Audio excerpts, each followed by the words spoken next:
매주 다양한 동물의 생태를 살펴보고 그 속에 담긴 과학을 찾아보는 시간이죠. 네, 과학관 옆 동물원 오늘도 동물을 사랑하는 이동훈 기자와 함께하겠습니다. 어서 오세요. 안녕하세요. 이 기자 며칠 동안 사무실에 잘 안 보였어요. 그래서 어디 좋은 데 다녀왔다는 소문이 있던데요. 네, 제가 맑은 공기를 좀 마시고 네. 계곡물 소리를 조금 듣고 왔습니다. 휴가 다녀오신 거예요? 휴가는 아니고 네. 지리산에 다녀왔는데요. 아.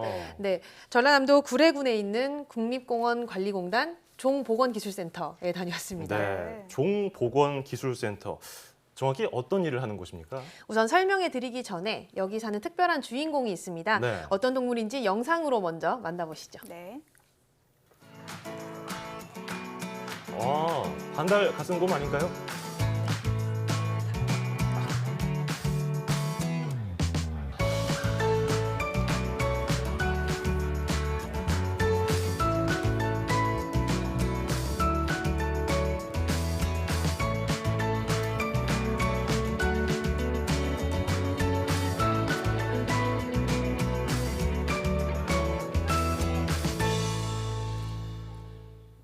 네, 이 가슴에 반달 무늬가 있는 반달 가슴곰이네요. 근데 맞습니다. 또 이 곰들을 지리산에 가면 만날 수도 있다 이런 얘기가 있던데요. 네, 맞습니다. 이 종보건기술센터는 사라져가는 야생동물을 보호하고 복원하는 기관입니다. 네. 이곳 지리산에서는 우리나라 토종 반달 가슴곰을 보존하기 위해서 다양한 연구가 이루어지고 있습니다. 예, 이런 연구가 필요하다는 얘기는 결국 반달 가슴곰이 우리나라에 많지 않다는 얘기네요. 맞습니다. 이 반달 가슴곰의 경우는 일제 강점기 때 이 해로운 동물이다 이렇게 낙인이 찍히면서 수많은 반달 가슴곰이 잡혀갔고요. 예. 또 해방 이후에는 몸에 좋다 이런 이야기가 퍼지면서 개체 수가 크게 줄었습니다.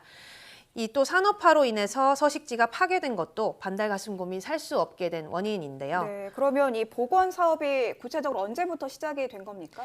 2000년에 한 방송사가 우연히 이 야생에서 반달 가슴곰을 발견하게 됩니다. 이후에 정부와 시민단체가 조사를 해봤더니 지리산에 5마리의 반달 가슴곰이 살고 있을 것이다 이런 가능성이 제기됐고요. 2004년부터는 이 5마리가 계속해서 살아남을 수 있도록 종을 복원하기 위한 사업이 본격적으로 시작됐습니다. 네. 예, 2004년에 5마리를 발견하고 그때부터 벌써 한 14년 정도 네. 흘렀어요. 주로 어떤 방식으로 반달 가슴곰들을 보호하고 있습니까? 이 가장 중요한 것은 혈통 관리고요. 아하. 또 개체수 확보와 번식에 주력을 하고 있는데 전문가의 말씀을 직접 들어보겠습니다. 유전자 분석을 통해서 아빠가 누구인지 엄마가 누구인지 이러한 가계도를 작성을 하고 있고요. 인공 증식이라든가 이런 시설물 내에서 자연 교미를 위해 유도를 하고 복원 개체를 확보하기 위한 노력을 하고 있습니다. 네, 한마디로 이 곰의 족보를 정리하는 그런 사업이 이루어지고 네. 있는데 그럼 현재 이 지리산에 있는 반달 가슴곰 몇 마리 정도 되나요? 지금까지 모두 38마리의 반달 가슴곰을 야생에 이제 내보냈는데 네. 그 중에서 절반 정도인 19마리는 죽거나 다쳐서 다시 센터로 돌아왔습니다. 네. 그리고 이 나머지 야생 반달 가슴곰들 사이에서 모두 28마리의 새끼가 태어났거든요. 그러니까 이 지리산에는 총 47마리의 야생 반달곰들이 살고 있는 겁니다. 네. 예, 결과적으로 봤을 때 그냥 단순히 숫자로는 14년 전보다 많이 늘어나긴 했네요. 실제로 야생에서 새끼를 잘 낳고 살아가고 있는 거죠? 네, 얼마 전에도 이 새끼가 태어난 모습이 포착이 되면서 좀 화제가 된 적이 있었는데요. 예. 그 새끼의 모습을 한번 영상으로 만나보시죠. 네, 지금 영상에 나오고 잘 안 있는데요. 보이는데 네. 지금 뒷모습인 것 같아요. 네, 어미곰이고 왼쪽 위쪽에 아. 지금 이제 아주 보이시죠? 작은 네. 새끼 곰이 있네요. 새끼 곰입니다. 네. 태어난 지 얼마 안 된, 귀엽네요. 몇 달 안 된 새끼 곰의 모습이고요. 네. 이 어미곰의 경우는 몇 번 새끼를 낳은 적이 있고 이 새끼 곰이 지금 5번째. 5번째. 네, 알려 있습니다. 저렇게 지금 함께 지금 노는 모습이. 엄마 옆에 꼭 붙어 있는 모습이 참 귀엽네요. 네네. 네. 그런데 이동훈 기자가 이 새끼곰이 태어난 지 얼마 안 됐다고 얘기를 했는데 크기를 봤을 때는 아주 작진 않거든요, 크기가요. 네, 지금 몸무게가 한 1kg 정도 되는 네. 것으로 보이는데요. 이 반달가슴곰이 겨울잠을 자잖아요. 그렇죠. 네. 이때 새끼를 낳습니다. 그래서 여름철에 짝짓기를 하지만 수정란이 암컷의 자궁 안을 떠돌다가 늦가을이 돼서야 착상이 되고요. 보통 30일에서 45일 정도 임신 기간이 지나면 새끼를 낳게 됩니다. 근데 어미가 겨울잠을 잘 때잖아요. 그래서 한 3개월 정도는 보통 잘 먹지도 않고 이렇게 새끼를 돌보게 됩니다. 음흠. 그래서 동면 후에 나올 때 보면 새끼가 200에서 300g으로 태어났다가 한 4, 5kg까지 훌쩍 자라 있고요. 반면에 어미는 몸무게가 130kg 이상도 나가다가 100kg 이하로 아주 홀쭉해진다고. 살이 많이 빠지네요. 네, 그렇다고 합니다. 겨울잠을 자면서 출산을 하는 것도 참 신기한데 모성애도 좀 남다르다 이런 대단해요. 생각이 들기도 네. 하네요. 그럼 지리산에는 겨울에 가면 그 자고 있는 반달 가슴곰을 볼 수도 있겠네요. 실제로 그렇습니다. 이 어허. 반달가슴이 곰이 좋아하는 겨울잠 포인트가 또 따로 있는데요. 네. 하나는 이제 속이 비어 있는 나무굴이고요. 또 하나는 바위굴입니다. 보통 이 지리산에는 바위가 많아서 반달가슴곰이 애용하는 잠자리가 바위굴이라고 합니다. 네. 예. 그리고 또 하나의 이 포인트가 있는데요. 우리가 미련 곰탱이 이런 얘기 많이 하잖아요. 답답한 사람들을 두고서 그런 얘기를 하죠. 네, 맞습니다. 그런데 이 곰탱이가 바로 곰의 보금자리입니다. 네. 땅 위에 나뭇잎이나 식물 줄기를 끌어모아서 지금 화면에 보시는 것처럼 푹신푹신하게 만들어 놓고 이렇게 자리를 잡고 있는데요. 이런 공간을 곰탱이라고 합니다. 네. 예, 아까 뭐 바위, 굴, 나무 속 이런 곳을 곰탱이 이렇게 하는군요. 뭐 뜻을 알고 나니까 왠지 저는 곰탱이라는 말이 더 좋아졌어요. 네.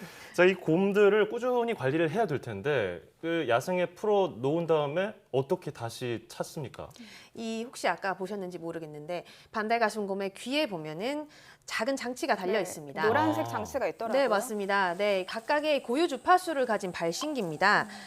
이 평지에서는 보통 이제 5km까지 신호를 받을 수 있는데요. 네. 이렇게 수신기를 들고 가다 보면 특정 주파수에서 소리가 납니다. 이제 방금 어디를- 네. 들으신 건 지금 약간 매미 오는 소리에 겹쳐 있긴 겹쳐서 한데 네, 잘 안 들리긴 하지만 네, 네, 신호음이 맞습니다. 들리는데 소리가 이렇게 반달가슴곰 위치를 추적하는 네, 네. 거고요. 보통 산속에서도 한 2km 이내에서는 주파수를 잡을 수 있기 때문에 예. 웬만한 이제 곰의 위치는 추적을 할 수가 있습니다. 네. 아니 뭐 등산로로 다니는 것도 아니고 곰들이 이 종보건센터 직원들이 고생을 많이 하시는 것 그러게요. 같은데 네. 그러면 굳이 이렇게 산에다가 곰을 풀어놓는 이유가 따로 있을까요?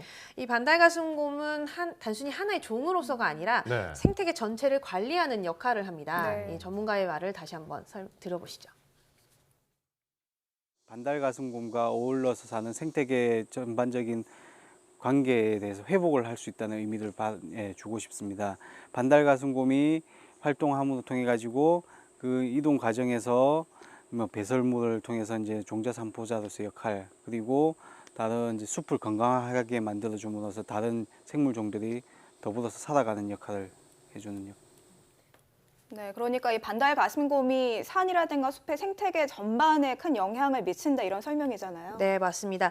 제가 단적인 예를 하나 보여드릴게요. 네. 이 지금 화면에 보시면 두 그루의 나무가 나오고 있습니다. 네. 이 나무들은 같은 시기에 심어진 같은 종의 산뽕나무인데요. 지금 한 7, 8년 정도 된 나무들입니다. 네. 근데 아까 보신 것처럼 왼쪽이 일반 종자에서 자란 나무고요. 오른쪽은 반달가슴곰이 먹고 배설한 씨앗에서 자란 나무입니다. 네. 그런데 오른쪽 나무가 2배 이상 빨리 잘 자라 있는 것을 볼 수 있고요. 어. 저렇게 나뭇잎도 아주 풍성한 네. 것을 볼 수 키 차이가 있습니다. 굉장히 크더라고요. 아니 네. 이런 설명을 들어서 그렇지 그냥 봐서는 다른 나무인 줄 네. 알겠어요. 네, 맞습니다. 이 반달가슴곰의 장 길이가 짧아서 먹은 걸 30%밖에 소화하지 못합니다. 소화율이 아주 낮은데요. 그래서 씨앗이 거의 그대로 나온다고 볼 수 있습니다. 이때 장 속에서 소화 효소와 반응을 한다거나 이렇게 상처가 나면서 씨앗가 이 발화율이 높아지게 됩니다. 그래서 실제로 자연에서 이렇게 잘 자라게 되는 겁니다. 네, 이렇게 눈으로 또 보니까 그 영향이 얼마나 큰지 더 와닿는 것 같은데 그러면 이 반달가슴곰 복원 사업이 앞으로 더 좀 활발하게 이루어지겠네요. 네, 우선 2020년까지는 이 지리산에 사는 야생 반달가슴곰의 수를 50마리 이상 늘리겠다 이런 네. 계획이 있습니다. 현재 야생에서 멸종되지 않고 번식하면서 살아갈 수 있는 개체수, 그러니까 최소 존속 개체군이라고 하는데요. 네. 이들을 만들기 위해서 이제 이렇게 수를 늘리는 게 첫 번째 목표입니다. 그 다음에는 이 지리산 다음에 설악산까지 반달가슴곰을 복원해서 남북의 백두대간을 잇는 것이 이 복원 사업의 최종 목표라고 합니다. 네. 그렇군요. 근데 문득 떠오른 곰이 하나 있어요. 말레이곰. 예전에 네. 꼬마였나요? 네, 맞습니다. 이 꼬마를 산에서 만나면 어떻게 하나 뭐 이런 맞아요. 얘기를 했었는데 지리산에서는 실제로 만날 수 있으니까 네. 이게 진지하게 얘기해야 되는 거 아닙니까? 그렇죠. 이번에는 정말 걱정을 좀 해야 됩니다. 예, 예. 네, 이 지리산 탐방로 주변에 항상 이렇게 표시가 있습니다. 네. 경고 문구가 있기 때문에 제일 중요한 거는 이제 가지 말라는 데는 안 가는 게 제일 좋겠죠. 말 잘 네. 들어야겠군요. 네, 맞습니다. 그래도 만약에 반달거슴곰이 있다 하면 우선 멀리서는 호각을 분다거나 소리를 크게 내서 자신의 존재를 강하게 알리는 것이 중요합니다.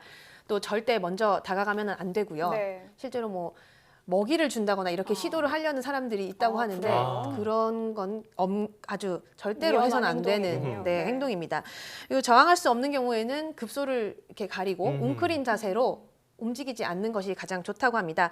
그런데 이 지리산에 방사된 곰들 같은 경우는 대인 기피 훈련을 받습니다. 아. 그래서 뭐 사람을 보면은 먼저 도망가는 경우가 대부분이라고 하니까요. 네, 그렇게 네, 크게 걱정하진 네, 않아도 되겠네요. 조심은 해야겠죠. 네, 앞서 말씀하신 것처럼 그냥 정해진 길로만 가면 네, 위험한 일은 없을 것 맞습니다. 같습니다. 네, 이제 멸종 위기에서 우리 곁으로 다가온 반달 가슴곰 그리고 그 안에 담긴 다양한 보건 기술까지 오늘 잘 들었습니다. 오늘 이동훈 기자 수고하셨습니다.